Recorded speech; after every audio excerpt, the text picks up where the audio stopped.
In the following video, I have a conversation with Emmy Vadnais about what it's like for us on our side of the camera at New Thinking Aloud. Keep watching to find out. Book 3 in the New Thinking Aloud dialogue series is UFOs and UAP, Are We Really Alone? Now available on Amazon. New Thinking Aloud is presented by the California Institute for Human Science, a fully accredited university offering distant learning graduate degrees that focus on mind, body, and spirit. The topics that we cover here. We are particularly excited to announce new degrees emphasizing parapsychology and the paranormal. Visit their website at cihs.edu. You can now download a free PDF copy of issue number 8 of the New Thinking Aloud magazine or order a beautiful printed copy. Go to newthinkingaloud.org.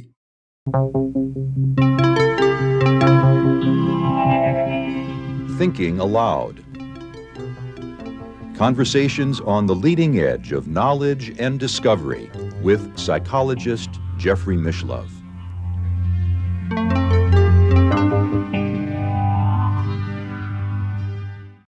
Hello and welcome. I'm Jeffrey Mishlove.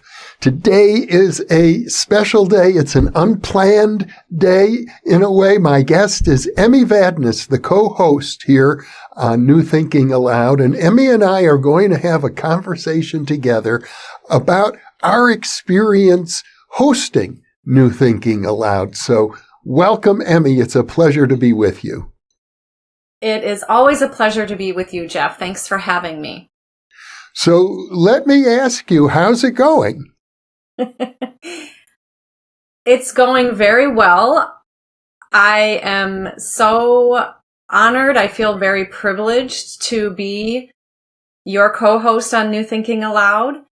And I just keep learning more and more and am just amazed with all the fabulous people I get to talk with, including yourself.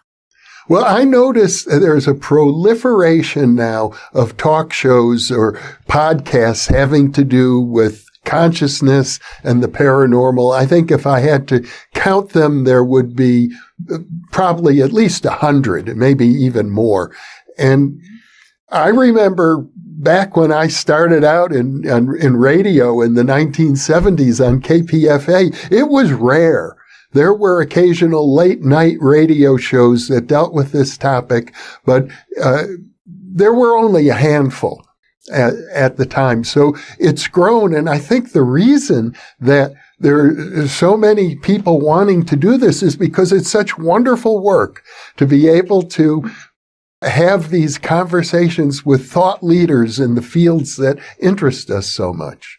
You were one of the first people ever to do this, Jeff, and I think that these topics are getting more popular because more people are becoming more comfortable discussing them. And I just want to express gratitude from myself and on behalf, I would imagine, of many of your past, our recent and future audience members for really cutting the teeth on these topics and helping to support people to be more comfortable talking about them. And they're fascinating. And I think it's fascinating because we can understand ourselves more. To be fair, when I got started in the 1970s, there were others who had been doing similar things even for decades before me. There was a late-night radio host on the East Coast named Long John Nebel, and he was doing this for decades before I ever got started and became well known for it. And then on television, when I was an undergraduate in college in the 1960s, I used to watch the Joe Pine show on TV. He was a character, but he would bring onto his show all of the strangest people you could find. And they would tell their story. And for the most part, he was sarcastic. He treated them rudely, but it was entertaining. And you would hear ideas on his show that you would never hear elsewhere. And I remember on one occasion, at least, he had a guest on who was arguing that the United States should petition Great Britain to become a colony once again. And Joe Pine took the guy seriously. He was really a comedian, and he was having a lot of fun with Joe Pine, who was trying to argue that what a crazy idea. But the comedian made it seem like it's the obvious thing to do. Well, on those programs that you enjoyed watching, did they talk about parapsychology, psychic functioning, spirituality, creativity, mysticism, and intuition like you have for 5 decades now? Yes. Yeah, you have to appreciate that in the 1930s, J.B. Rhine at Duke University published his book on extrasensory perception based on his card guessing experiments. And it was a sensation. He became internationally famous. And I even recall when I was a child on television, on the old black and white TV sets, they were doing stories about J.B. Rhine's research at Duke University. So there has been a media interest in this topic going back at least to the 1930s. Well, what do you attribute to there being so many more talk shows / podcasts on what we talk about here on New Thinking Aloud? I think offhand that it's a natural thing for anybody who considers themselves a seeker, a person who's curious about all of the mysterious phenomena associated with consciousness. Why wouldn't you want to put yourself in a position where you could have face-to-face or video-to-video conversations with the thought leaders, the writers and researchers around the world? To me, of course, looking back, it seems like an obvious thing. It's, I suppose, the reason I've stuck with it for 50 years. Many people come to this through spontaneous experiences. I know that's something that has happened to both of us. We both had spontaneous communications, received information in dreams. And I think that people have these experiences and want to understand them more. Yeah, for sure. And what better way to gain understanding than to interact with other people who are on the same quest? Yeah. And for the audience, for people want to listen to these kind of topics because they are fascinating and mysterious. And my sense at this point is that I feel like it's pulling or drawing us closer and closer to knowing ourselves, which is what the great philosophers beckoned us to do. Well, let me switch grounds a little bit because I used the phrase video to video a moment ago. And I think if we're going to talk about media like this, it's worth letting our audience, our viewers know that you and I have never been in the same room together. Not yet. That is true. It's interesting how much we've accomplished without ever being face to face. Yeah, yeah. And how closely we've worked together and in a very creative manner, and one that I think keeps supporting each other to go higher and higher and deeper into these subjects. Well, that's certainly true. But were you going to suggest how it's different to be with somebody in the same room versus what we consider distant beyond space and time? Although we cover that topic as well here, that's not always exactly how it seems for us.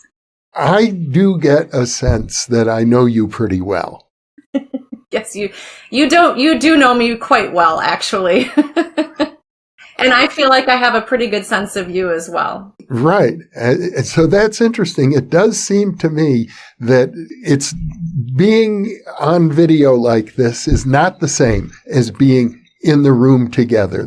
When you're in the room with somebody, there's more sensory information available than just through the video.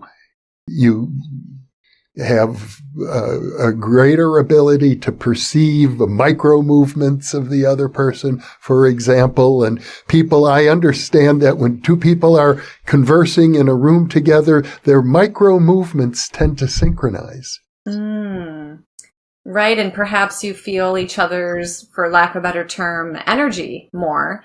At the same time, I have noticed that I know that you and I have had several, or at least I have felt we've had several synchronicities. And so I feel like maybe that distance has strengthened our telepathic abilities. I don't know what your experience has been with that. So many times when I'm doing an interview, the guest is talking and I'm thinking about, we've got to take it in this direction. We've got to cover this point. And just as I'm having that thought, the guest says it. Yes. It's as if I don't even need to speak to the guest anymore to direct the interviews. It feels like it's happening telepathically, but of course it could just be logic. It could be that was the logical thing for me to think of and for the guest to think of simultaneously, because we're engaged in a conversation and conversations have a certain logical momentum. But it happens so often these days that I'm inclined to think it's probably telepathic. Yeah, I would agree with you. I know that you do very minimal, well, you prep for your interviews, but you do very minimal amount of note taking or preparing questions. Zero. Okay, zero. Yeah. And that is something that's different between the two of us. I do take notes and I do prepare questions. However, when I get into the interview, early on, of course, I would follow the questions more, but I've learned to be more in the present moment with the guest. And I agree with you that 75 to 80% of the time, I don't even have to ask the question because the guest just rolls right into it. And so I feel like there's a sort of a blending or a melding that can happen in conversation when you, the host, and the guest are present with each other. It's very interesting because lately more and more of the interviews seem to be ones in which I let the guests go on and on. Sometimes I have had guests talk for a half hour solid without any interruption from me at all. And at the same time, it's not a lecture. My sense is, I could be wrong about this, but I'm pretty sure lectures are less popular on YouTube than conversations. So it is still a conversation. The guest is talking to me, and I do feel like we're having this telepathic connection. I could interrupt at any time, but I don't feel the need to break up the rhythm that the guest has established for themselves. So it goes on as if it were a lecture, but I think it's more inviting for the audience because the guest is talking to me and at the same time talking to the audience in a personal and a friendly way. Yeah. Not lecturing.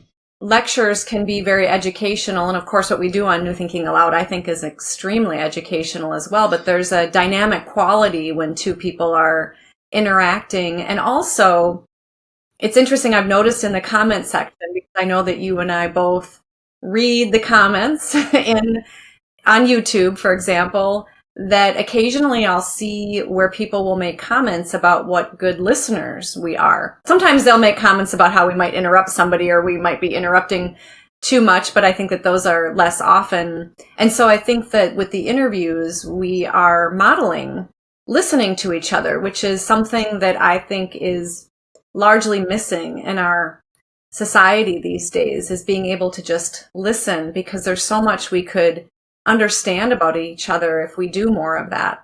It's really true that listening skills are absolutely essential if you're going to be an interviewer.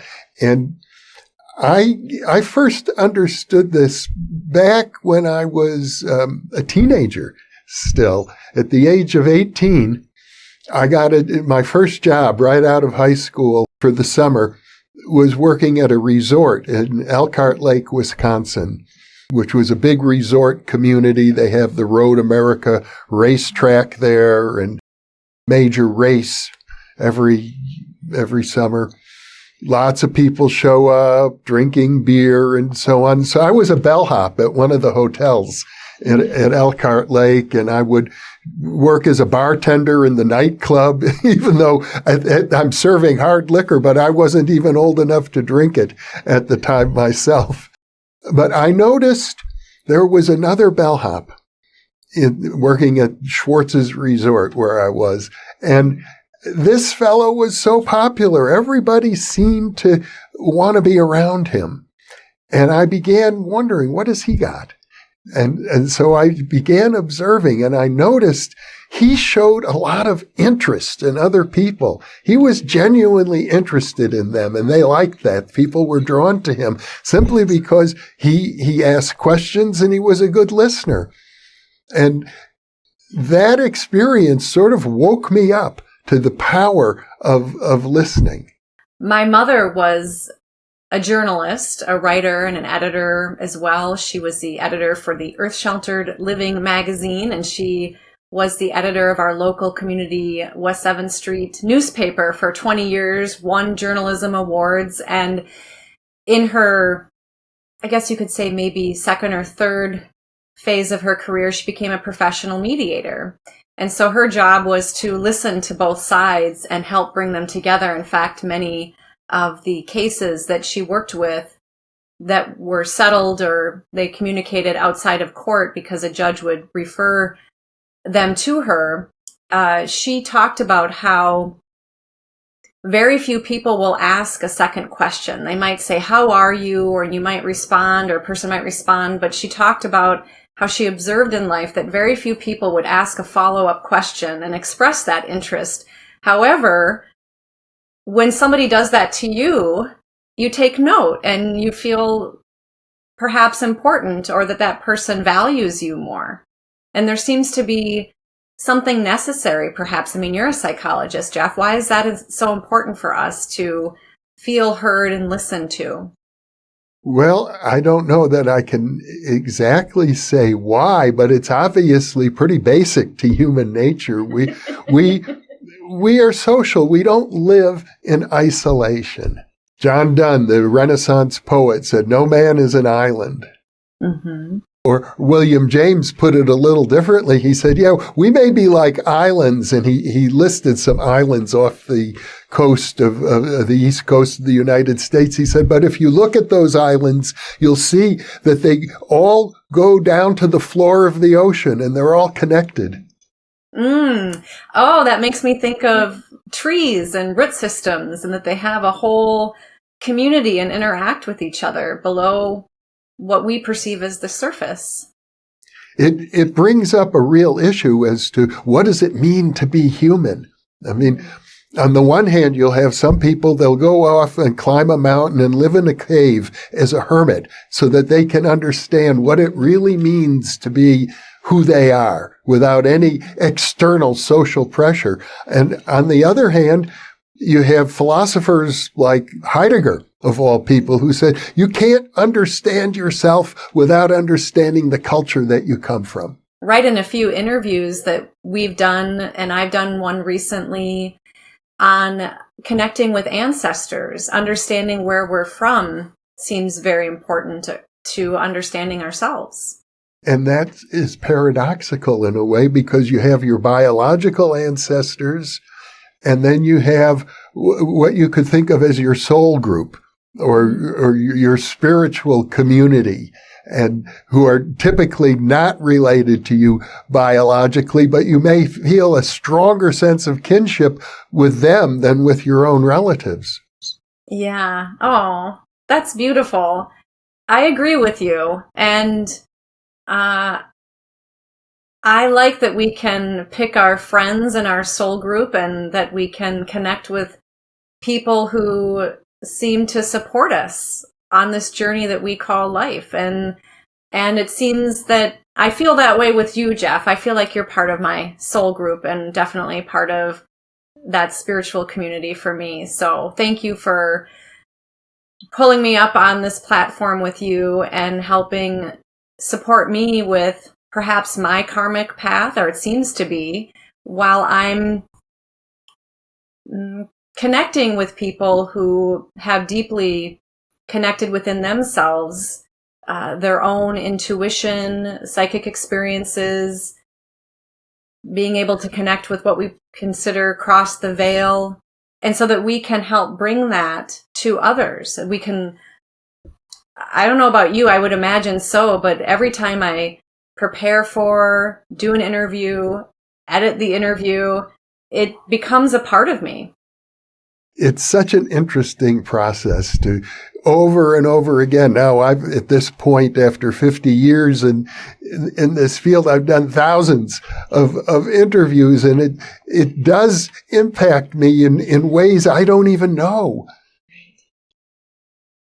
But I'm certain it's shaped who I am, having had conversations with so many people who are all in one way or another on a path of a seeker. Mm-hmm. I want to come back to the idea of soul groups for a minute, Emmy, because I agree with you. I think if there is such a thing as a group soul, we're probably part of the same group soul. I've certainly had that feeling about you for a long time. And the idea of the group soul is one that I've only encountered in a few places, in fact. Not a soul group, but a group soul. Mm. And it was written about in a book called The Road to Immortality, which was channeled supposedly through an automatic writer named Geraldine Cummins in the 1930s, coming from the great psychical researcher Frederick Myers, who died in, I think, around 1902, 1903. And he says that we all are part of a group soul. It takes a while, even in the afterlife, because he had passed on some 30 years before writing this ostensibly channeled book. And in it, he says the soul group can vary in size. I should say the group soul. There might be 20 souls, 20 individuals who are part of the group soul. He said there could be thousands. Do you differentiate between a soul group and a group soul? We're talking about words at the end of the day, and people will use words differently. So I'm trying to figure out what Myers actually meant. And, you used the word, if I understand it right, a soul group, and you talked about we can choose who's in our soul group. And I don't know that you can choose if you're part of a group soul, if you get to choose. In fact, it has occurred to me that there are some people in my life who have, in one way or another, caused me pain, made my life miserable for a period of time. And I begin to wonder, could those people have been part of the group soul that, and that they provoked me, and that it turned out that it was necessary or good for me to be provoked in such a manner? I don't know. I mean, I thought I should investigate this. I should try and learn more about what did Myers mean when he wrote about in this channeled book, group soul. We've had Rob Schwartz on a few times, who helps people connect with their lives between lives. And he would suggest that what you just said is accurate. I think I was more talking about the people who you feel unconditional love with or for, who you feel very accepted by and who support you on your journey. And I think you're also right. And Rob Schwartz, I believe, would agree as well that we have certain people in our lives who challenge us, and that can also help us grow or develop or understand ourselves more. Or let me ask you, what did that experience do for you? I know you went through a very difficult time when you were getting your doctorate, and they were trying to stop, some people were trying to stop you. Oh, they were doing everything in their power to prevent me from receiving a PhD in parapsychology. And it got to the point where it was affecting my health. So I can look back on it now, many decades afterwards, and say, I benefited from all of that. And in fact, ironically, I benefited from it financially because they went to such an extreme to stop me that I filed a lawsuit and prevailed and received a small package of money as a result of that, and invested it in real estate in California right before California real estate took off in a huge way. So, the amazing Randy, one of the people the late amazing Randy, a magician who was very hostile to the field of parapsychology to the point of engineering dirty tricks against parapsychologists, was one of the individuals who worked to pressure the University of California to revoke my doctoral degree in parapsychology. The same amazing Randy who achieved a certain amount of prominence, especially amongst the so-called skeptical community, for offering $1 million prize for anyone who could prove to him that they had some sort of paranormal ability. And of course, the prize was never awarded and will never be awarded, and would never be awarded because of the way it was set up. It was never, in my mind, a real prize at all. But you still hear from skeptics today, and I wouldn't be surprised if I hear from viewers who say, yeah, well, if ESP is real, why didn't anybody win Randy's $1 million? But in any case, I can say that, in effect, I've become a millionaire because of Randy and because of what he did that forced me to file a lawsuit and achieve a financial settlement and invested in real estate. And I feel like indirectly I won Randy's $1 million. What is it? Ram Dass talks about grist for the mill, or it's the pressure that makes the diamond, perhaps. Let's face it, life on this planet is not easy all the time. We certainly have delightful, easy, pleasurable, relaxing moments, but I'm sure everybody in a physical human body has to confront some of the trials and tribulations associated with three-dimensional life. It could be illness, it could be poverty, it could be war, it could be crime, but nobody is immune from all of those things. I've certainly been through similar experiences in my life, not to the extreme you have. I will say that in my first profession as a licensed occupational therapist, that I really discovered how challenging, shall we say, the healthcare system is, particularly with, for better or worse, the insurance system that really holds a lot of cards these days, and the high productivity standards that have been happening for a few decades that actually created a significant burnout for me early on, where I experienced anxiety, depression. However, it made me dig deeply, and I went in and started waiting tables at a restaurant after I had a college degree. I didn't know what to do with myself, so I went to the best restaurant I knew of. Well, I met my husband there. And then there was a holistic health and wellness center around the corner. And I'd always been interested in understanding the meridians of acupuncture. And they offered a Qigong training, a medical Qigong training, where the chiropractic doctor there went to China and learned from Qigong masters. And so I embarked on a whole different, it was like the ship of my life just took a complete 180. So that those challenges made me correct or right my ship and with what was in alignment with my soul, or maybe perhaps karma. And going back to what you were saying, Jeff, and I do agree with you, it does seem like sometimes we choose. However, people can just show up in our lives, or experiences can just show up in our lives. And I feel that way with you. When I was writing my intuitive development book and I was researching it, your name kept popping up. And I had this aha. I was like, oh my gosh, this is the person from Thinking Aloud. I didn't know that he had a PhD in parapsychology, because when you were a host of that program, that was, at least from my experience, very downplayed. You definitely shone the light on other people. And then I invited you to be on my podcast at the time, Healing Connections. And then you wanted some volunteers a few years later. And so that's how we connected. And it seems sort of like if you will, the planets, our orbs got closer and closer together. And perhaps that's what happens with other people, those who are listening, maybe in your lives as well. Someday, considering that you are quite a bit younger than I am, I'll be gone, and New Thinking Aloud will still be here because of you.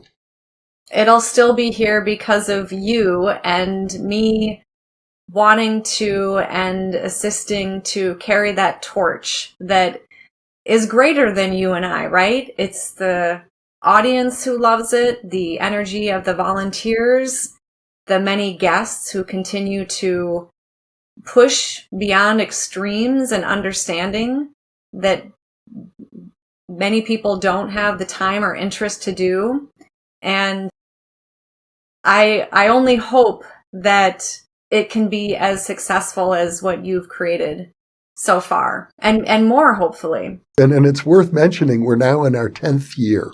Yes, this is the 10th year right now. Yes, happy 10-year anniversary. Yeah, we're just about at it. The very first interview I did, as I recall, was with Steve Browdy, and it was in May of 2015. Jason Giorgiani was also one of the very earliest people interviewed on New Thinking Aloud. Since then, it has gone from kind of a one-man effort to a community. And we're able now to publish a weekly newsletter and a magazine, which has up until now been quarterly, but I think we're going to slow that down a little bit, maybe 3 times a year instead of quarterly. And videos are going up daily, and we have guest hosts, and you are the co-host, and a community of volunteers. So it's an ongoing enterprise, and I suppose I have something to do with it, but people are involved because they believe in what we're doing. And I think that's my belief. It's about what we're doing for the world at large. It's not so much about me or you. These topics touch people deeply. They do for me, and they continue to do so over and over. And let's admit it, Jeff, you're a very likable fellow, and you have a lot of gravitas. You understand these topics very deeply and in a very full, well-rounded fashion. And so you are a true leader in parapsychology. I know there's other great folks as well in this realm, and you just keep pulling people up into the spotlight. I've joined you now. I guess it's been, 3 or 4 years now. I've been doing these interviews with New Thinking Aloud, and that has a very magnetic quality. There's something about what we do here at New Thinking Aloud that really touches people in ways that help them in their lives, and for those who are really seeking the truth, whatever that means for them individually and collectively.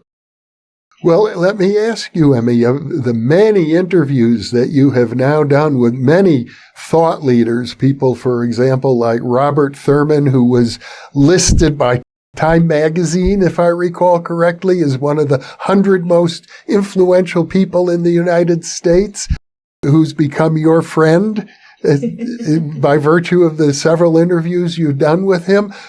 Which ones have impacted you the most? Jeff, this is a tough question, and I know you get asked this, so you're turning the tables on me with it. It's a fair question, and I will say, and this is the honest truth, that the interview with you, when you won the Bigelow Institute for Consciousness Studies essay competition in 2021 for the best evidence for the continuation of consciousness in the afterlife after permanent bodily death, I had the great pleasure to interview you on your program. And I really urge people, if they have not read that essay, it's free online as far as I recall. And I think you did a beautiful job pulling together, I think it was 9 spectrum of arrows, if I recall correctly, about the many ways that point to that our consciousness does and will continue to exist after what we perceive as this physical earthly incarnation. So that was that's one that comes to mind. But of course, there's many people. I would say all of them have impacted me. But that one has really risen to the top for sure. Well, the evidence for life after death, as I pointed out in the essay, came from 9 different directions. The purpose of the essay was to say what's the best, but the best is all of them all together. And I think the same is true with our interviews. In a way, we can point to some particular ones that are outstanding. I'm very happy with the interview recently released with Ed Kelly from the University of Virginia, who's been active as a researcher in consciousness and parapsychology for 60 years, and talking about his lifelong passion for this field. But ultimately, the real impact is all of them all together. They are all memorable to me. I think yours was very profound because you did win the first place for that essay competition. And I think that it was the first time I conducted an interview on New Thinking Aloud, or one of the first ones. I think it was the first one. But I agree with you. Every single one of them just is astonishing to me because they keep showing over and over that from all these different angles, from dreams to telepathic communication, remote viewing, near-death experiences, after-death communication, they keep pointing to the same thing, it seems to me. And you have said this, and I concur, that we are greater than we take ourselves to be, that we are all interconnected, although we're not always aware of that. I just did an interview with Daz Smith, and we were talking about remote viewing UFOs and UAP, and that if we were always aware of how interconnected we were, we might have a hard time functioning the way we typically do as humans, because we would just merge into each other perhaps and not really have those same, what we perceive as boundaries. When I first started to take an interest in spirituality as an undergraduate, I was exposed to the writings and teachings of a Persian mystic known as Meher Baba, who was regarded by his followers as an avatar. And he was a very interesting fellow because he took a vow of silence. And for the last half of his life, he didn't speak at all for decades. If you wanted to communicate with him, he would have a little, like a chalkboard or something so he could write, but he wouldn't speak. And he made a practice of spending time with people he called them the mad musts. And he said, these are people, you might see them in a mental hospital rolling around on the floor, he said, but they are intoxicated with God. They're so filled with the divine essence that they can't even tie their shoes. And so they're relegated to mental health institutions. And he would go and he would sit silently with them and meditate. Oh, beautiful. I wish I could say, and they then became normal, but I don't have that information. But this was his practice. So there are people out there, we hear from them, people who are on the edge for one reason or another. They may appear to their relatives and friends as totally crazy, but they could also be experiencing a spiritual awakening. And in fact, probably are at one level or another. So I think one of the greatest values that New Thinking Aloud contributes to the public at large is to let people know they're not necessarily crazy just because they're having such experiences. This could be part of a deeper process of awakening. And we hear from viewers almost daily who say, thank you. for giving them permission to accept themselves and not to rely on the harsh judgments of society about what their own inner experience is. That certainly when people are having mental health challenges, that it can obviously impact their lives, their ability to function, having a relationship with themselves, with others. At the same time, sometimes I think those experiences can be openings for people. I know for me, when I started experiencing significant anxiety, it made me go deeper into myself. It made me want to find that peace within. And I wasn't finding it outside of myself. I had to go deep within.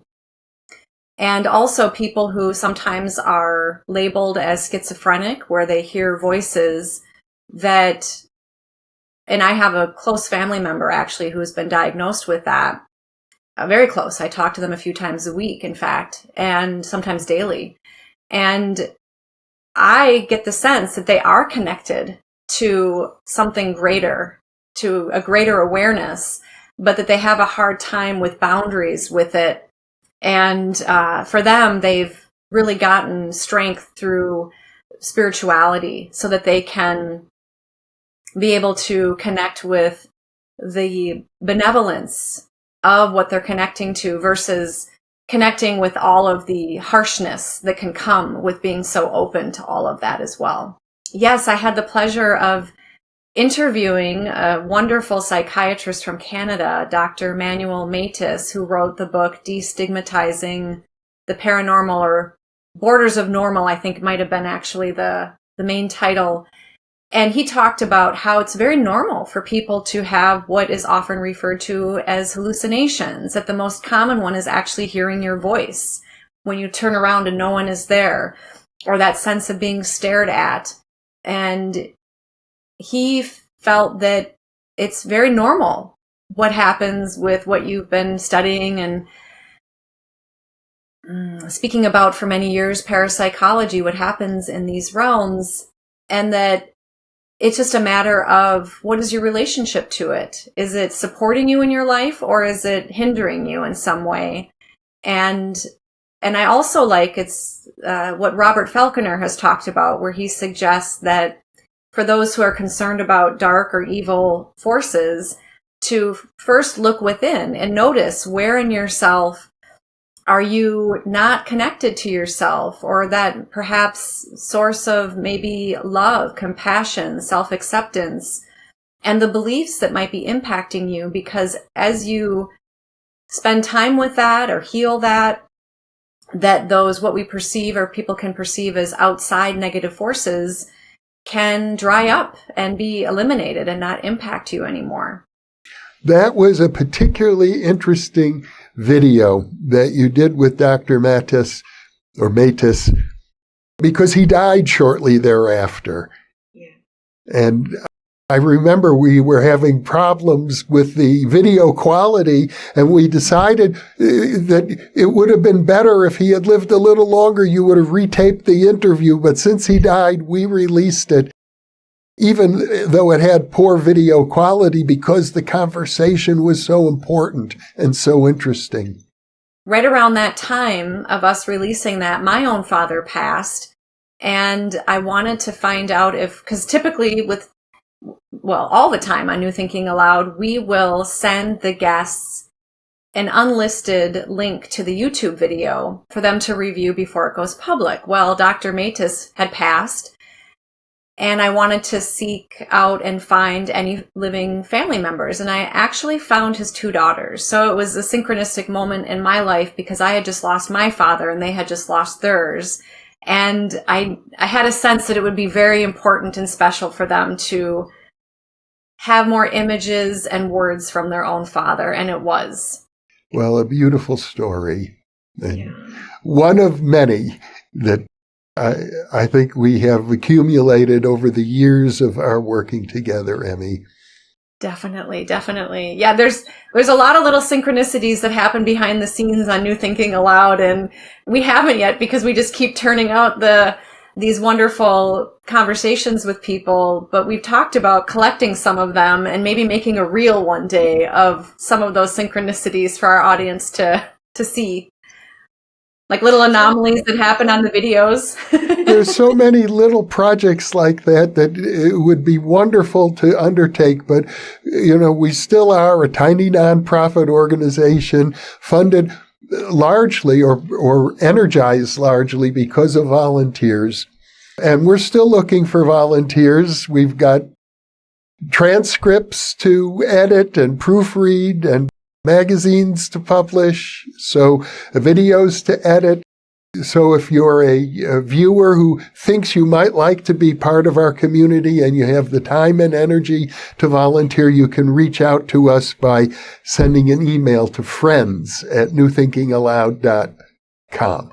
Also in the comments section, occasionally we'll see that the audience shares some of their own synchronicities that happen, or the ways that these conversations impact them personally in their own lives. So maybe that's even more important. And we're all just meant to have some of these experiences to keep pointing us the light on the path ahead of us. And Jeff, since I have you here before me today at this moment, can you share what you think makes your conversation so special?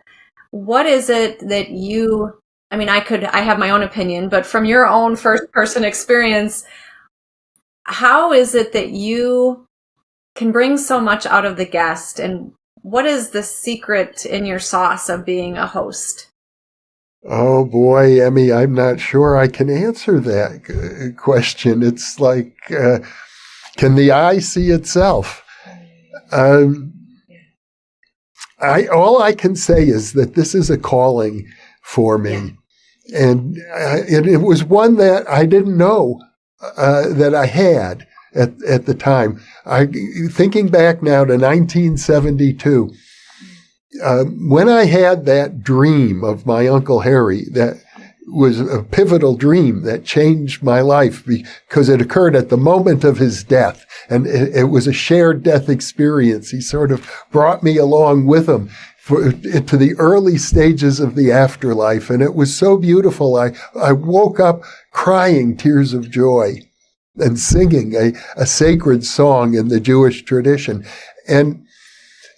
But even before that, I was living at a particular house in Berkeley, California, because I had been traumatized only a few months earlier and forced to move out of another location where I haven't ever told this story before. I had been traumatized because I was the director of a program on the Berkeley campus. I had written a grant. The chancellor of the university funded it for what was called the Health Information Program, or what we call the HIP House, HIP, Health Information Program. And the goal of the program was to provide students who were using drugs back in the 1970s, and it was an issue the government wanted to address. And so I said, well, let's give people positive alternatives instead of drugs, because many people, of course, were on spiritual quests, and the use of psychedelic drugs was part of that. So I said, we'll offer yoga classes and classes in how proper nutrition and how to live a healthy lifestyle. So that got funded. I was the director of the program, and it all blew up and it was very traumatic. In fact, people came into my bedroom at the middle of the night and threatened to kill me. I haven't talked about it. I think you did mention, didn't you feel the presence of a spiritual guide who... Yes, these people who were part of the program. These were not, thugs coming in from outside. These were the people I was living with and working with in that program. And it became really bad. And yes, it is true. They came with knives. They threw boiling water on me.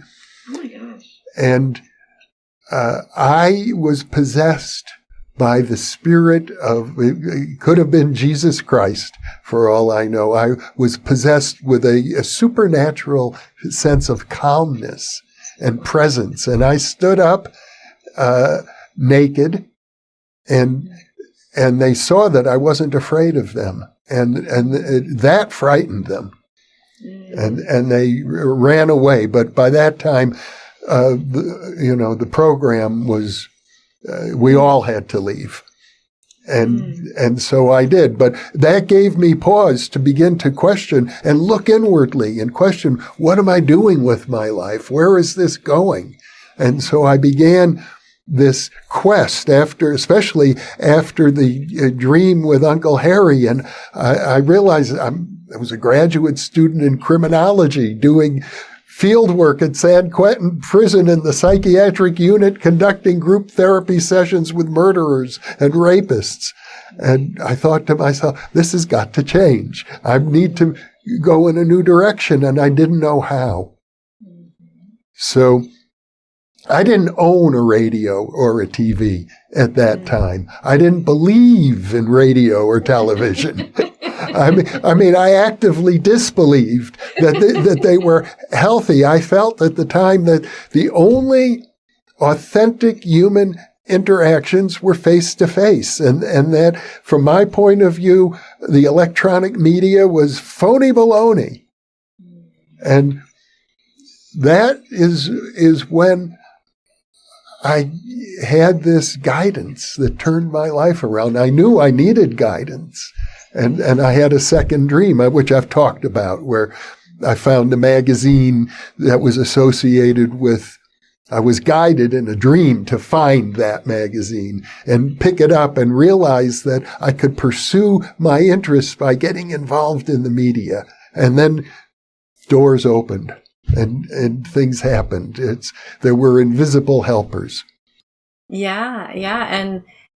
And your life path really opened up more because you started getting involved with radio, and then you embarked on your doctorate program.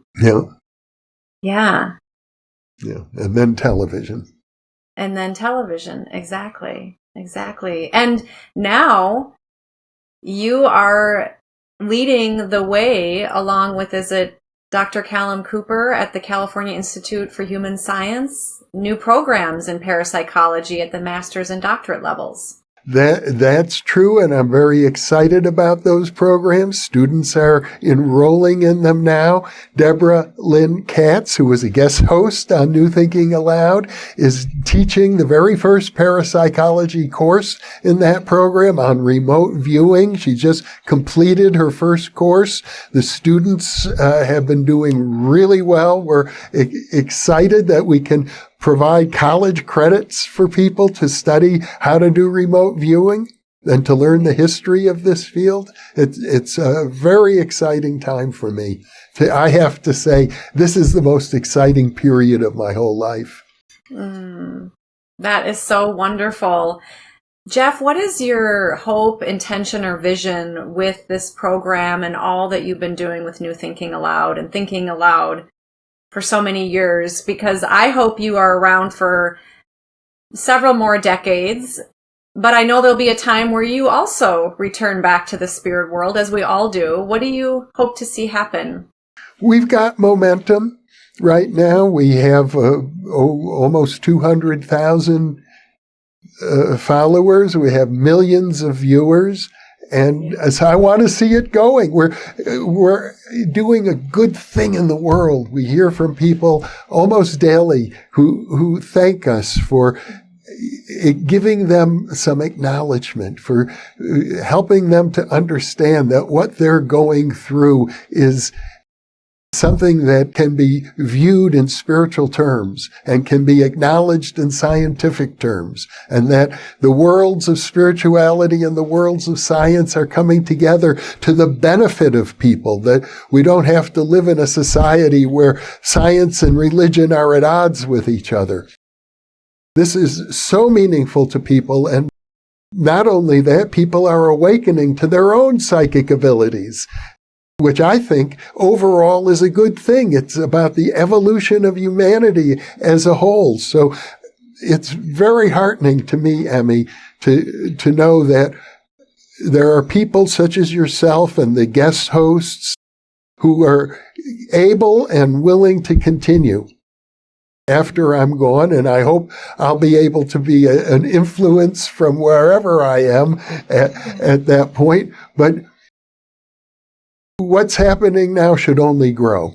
I think what we do on New Thinking Aloud is that we help people connect to what they already know is true within themselves, and that we're just showing them perhaps maybe a mirror, the truth within themselves, and that it currently is not really demonstrated other places. For example, like what you're doing at the California Institute for Human Science, you can't just take a psychology training program at a college and trust that these topics will be covered. And I personally hope that's going to change in the near future. In fact, what a different world we would live in if people were taught to know how to listen to, cultivate, and trust their inner intuitive abilities all the way from being a young child to continuing in the afterlife. We would have more joy in our lives, would be more kind to ourselves and more kind to others. And that's what really motivates me to continue with New Thinking Aloud. And it's always a joy, of course, to work so closely alongside you as well. It's one of the greatest joys in my life. Well, Emmy Vadnais, what a pleasure to have this conversation with you. I'm so delighted to have you working with me on New Thinking Aloud as a co-host. I think that you're the perfect person for that, and I look forward to many, many more years in partnership with you. And I'm so delighted to be able to share this conversation and give our viewers a little glimpse of what goes on between us. Oh, beautiful. Very beautiful, Jeff. Thank you so much. And I'm looking forward to the same. And I'm excited to continue to enjoy every moment on this journey, every step of the way, and continuing to see what we all create together. Thank you, Emmy. And for those of you listening or watching, thank you for being with us, because you are the reason that we are here.